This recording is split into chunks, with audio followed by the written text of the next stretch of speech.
The concept of green soul living emerged in the early 1970s, influenced by growing environmental concerns and burgeoning movements toward sustainability. It originated from a desire to create homes that harmonize with natural ecosystems while minimizing their ecological footprint.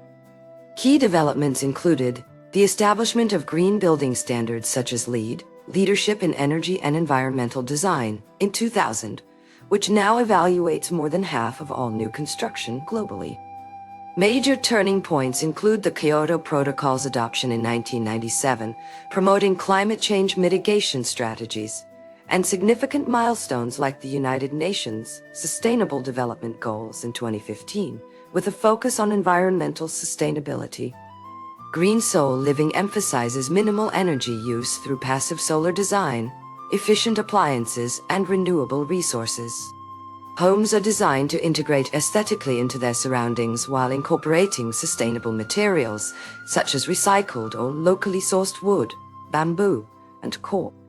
These homes often feature advanced insulation techniques for improved energy efficiency, including double-pane windows, radiant barriers, and smart heating systems.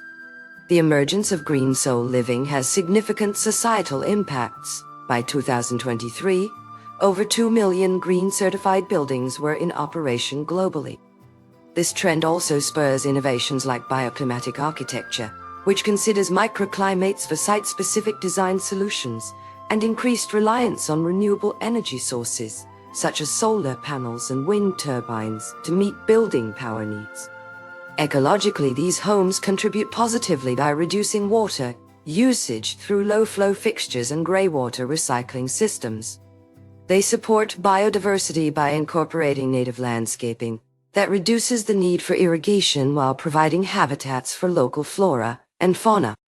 The sector has seen an 80% increase in employment over a decade, with green jobs now accounting for approximately 15% of total job growth. However, there are drawbacks. Initial construction costs can be higher compared to conventional buildings, though long-term savings on energy bills often offset this investment. Furthermore, some critics argue that the concept may not address all environmental issues comprehensively and could inadvertently support industrialized resource extraction if not properly regulated. In terms of future projections, by 2050, it is projected that over half of new residential construction will incorporate green soul living principles globally, driven by growing public awareness, economic incentives, technological advancements, and regulatory frameworks. This shift towards more sustainable living practices will likely have far-reaching impacts on energy consumption patterns, urban planning, and resource management strategies.